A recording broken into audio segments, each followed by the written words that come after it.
السلام علیکم پیارے بچوں، کیسے ہو آپ سب سے پہلے تو آپ میرے چینل کو جلدی سے سبسکرائب کر دو تاکہ میں اچھی سی مزیدار سی کہانیاں آپ لوگوں تک جلدی سے پہنچا سکوں۔ آج جو کہانی میں آپ کو سناؤں گی وہ ہے کچھوے کا غصہ۔ کچھوا تو آپ نے دیکھا ہوگا، یہ بہت پرانے زمانے کا قصہ ہے۔ کہتے ہیں کسی گاؤں سے کچھ فاصلے پر ایک خوبصورت تالاب تھا جس کے کنارے 3 دوست رہا کرتے تھے۔ ان میں سے ایک راج ہنس تھا، ایک پیلیکن جس کی لمبی سی چونچ کے نیچے تھیلی سی ہوتی ہے، اور ایک کچھوا۔ یہ تینوں یہاں کے اصل باشندے نہیں تھے۔ ایک زبردست سیلاب کے نتیجے میں بہتے بہتے اس تالاب تک پہنچ گئے تھے۔ آگے کہیں دکھایا ہوگا، یہ رہے، یہ ہے پیلیکن، یہ ہے کچھوا اور ایک راج ہنس۔ اس تالاب تک پہنچ گئے تھے، پھر اس کی خوبصورتی دیکھ کر یہیں بس گئے تھے۔ تینوں دوستوں کی زندگی بڑے آرام سے گزر رہی تھی، کسی قسم کی کوئی الجھن یا پریشانی نہیں تھی۔ تالاب میں مچھلیاں اور آبی کیڑے مکوڑے بھرے پڑے تھے، اس لیے خوراک کا کوئی مسئلہ بھی نہیں تھا۔ تینوں دوست دن بھر کھیلتے کودتے کھاتے پیتے اور شام کو تھک کر ایک دوسرے کے قریب سنہری ریت پر سو جاتے۔ البتہ گرمی کے موسم میں ان کو کچھ پریشانی ہو جاتی۔ تالاب کا پانی سوکھ کر 1/4 رہ جاتا اور اسی لحاظ سے مچھلیاں اور آبی کیڑے مکوڑے بھی تھوڑے رہ جاتے۔ اکثر انہیں خالی پیٹ ہی سونا پڑتا۔ آخر مصیبت کے یہ دن ختم ہو جاتے، برسات کا موسم آ جاتا اور ہر طرف جل تھل ہو جاتا۔ کھانے پینے کی بہتات ہو جاتی اور ان کے عیش کے دن شروع ہو جاتے۔ ایک سال کچھ ایسا ہوا کہ برسات کا موسم آیا لیکن بن برسے ہی گزر گیا۔ 1-2 مرتبہ ہلکی پھلکی سی پھوار پڑی اور بس۔ نتیجہ اس کا یہ نکلا کہ تالاب سوکھ کر دلدلی کیچڑ میں تبدیل ہو گیا، کیونکہ پانی تو تھا ہی نہیں اس کے اندر۔ مچھلیوں اور آبی کیڑے مکوڑوں کو شکاری پرندے اچک لے گئے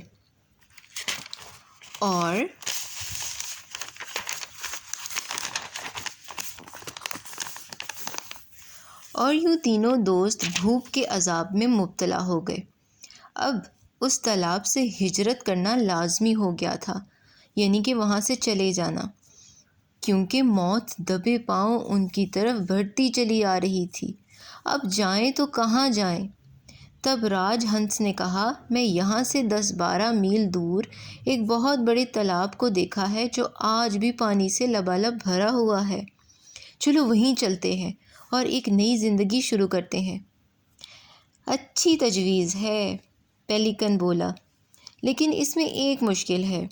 ہم دونوں کے لیے وہاں پہنچنا کوئی بڑی بات نہیں، لیکن ہمارا یہ دوست کچھوا، کیا ہم اسے یہاں فاقہ کشی کے لیے مر جانے کے لیے چھوڑ دیں گے؟ یہ تو انتہائی خود غرضی والی بات ہوگی۔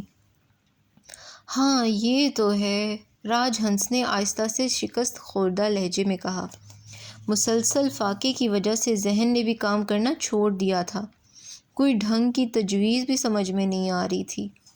دونوں دوست اپنی اپنی جگہ سوچوں میں گم ہو گئے۔ تھوڑی دیر بعد راج ہنس اپنے خیالات سے چونکا اور بولا، سنو دوستو، ایک تجویز سمجھ میں آئی ہے۔ ہم کسی درخت کی ایک لمبی سی خشک شاخ لیتے ہیں، اپنی اپنی چونچوں میں دونوں طرف سے پکڑتے ہیں اور ہمارا دوست کچھوا اس شاخ کو درمیان سے پکڑ کر لٹک جائے گا۔ بس 10-15 منٹ کی تو بات ہے، ہم تینوں اطمینان سے اس بڑے تالاب تک پہنچ جائیں گے۔ بے وقوفی کی باتیں مت کرو، پیلیکن خوف زدہ ہو گیا۔ اگر اس دوران کچھوے نے منہ کھول دیا تو جانتے ہو کیا ہوگا؟ میں ہرگز منہ نہیں کھولوں گا، کچھوا جلدی سے بول پڑا۔ کیا میں بے وقوف ہوں کہ منہ کھول کر اپنی موت کو آواز دوں گا؟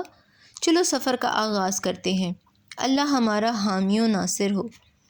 ایک بار پھر سوچ لو میرے دوست، تم ایک انتہائی خطرناک کام کرنے جا رہے ہو۔ اگر کسی وجہ سے تمہارا منہ کھل گیا تو پھر کوئی معجزہ ہی تمہیں بچا سکتا ہے۔ پیلیکن ابھی تک اس تجویز سے متفق نہیں تھا، پتہ نہیں کیوں اس کا دل دھڑک رہا تھا۔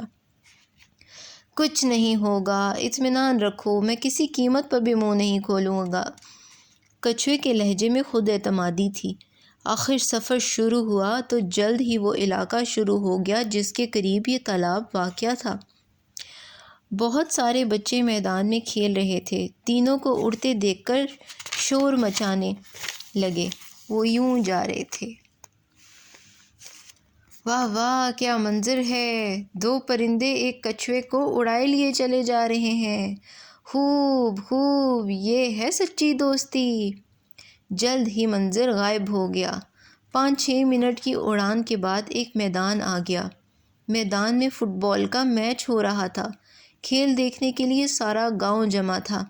اچانک کسی آدمی کی نظر ان پر پڑی تو وہ چیخنے لگا، اوپر دیکھو، اوپر دیکھو، واہ کیا خوبصورت منظر ہے! خوب خوب! 2 دوست اپنے تیسرے دوست کو ساتھ لے کر اڑے چلے جا رہے ہیں۔ دوستی ہو تو ایسی۔ اور دوسرا آدمی بولا، کچھوے بھائی، لکڑی کو خوب مضبوطی سے پکڑے رہنا، اللہ تینوں کی حفاظت کرے۔ جلد ہی یہ منظر بھی غائب ہو گیا۔ میدان سے ذرا دور راج ہنس اور پیلیکن تھوڑی دیر سستانے کے لیے زمین پر اتر آئے۔ اتنا بھاری بوجھ لے کر اڑنے کا ان دونوں کے لیے یہ پہلا موقع تھا، اس لیے دونوں ہی بری طرح تھک گئے تھے۔ تھوڑی دیر سستانے کے بعد سفر پھر شروع ہو گیا۔ اب پہاڑی علاقہ شروع ہو گیا تھا۔ خوفناک نوکیلی چٹانیں چاروں طرف بکھری ہوئی تھیں۔ بس 6-7 منٹ کا سفر اور رہ گیا ہے، راج ہنس نے کہا۔ پھر عیش ہی عیش ہے، لکڑی کو کسی قیمت پر نہ چھوڑنا، خواہ کچھ بھی ہو جائے۔ تھوڑی دیر بعد وہ گاؤں آ گیا جس سے تھوڑے فاصلے پر بڑا تالاب تھا جہاں انہیں پہنچنا تھا۔ گاؤں کے باہر ایک خالی جگہ پر ایک میلہ سا لگا ہوا تھا۔ بے شمار لوگ خرید و فروخت کرنے میں لگے ہوئے تھے۔ اچانک ایک بچے کی نظر ان تینوں پر پڑی تو وہ تالیاں بجانے لگا۔ واہ واہ، کیا مزے کا منظر ہے! دیکھو دیکھو، کس طرح 2 دوست اپنے تیسرے دوست کی مدد کر رہے ہیں۔ زندہ باد دوستو، زندہ باد! ارے او بے وقوف کچھوے، اچانک ہی ایک آدمی چیخا، کیوں اپنی شامت کو آواز دے رہا ہے؟ جانتا ہے اگر گر گیا تو تیرا قیمہ بن جائے گا، الو گدھا کہیں کا! کچھوا اب تک بڑی ثابت قدمی کے ساتھ لکڑی کو منہ میں پکڑے ہوئے تھا، لیکن اس آدمی کی آواز سن کر کچھوے کو سخت غصہ آیا۔ غصے میں اس نے ساری احتیاط بالائے طاق رکھ دی اور طیش کے عالم میں چیخا، تم خود ہوگے الو، بے وقوف، گدھے، احمق!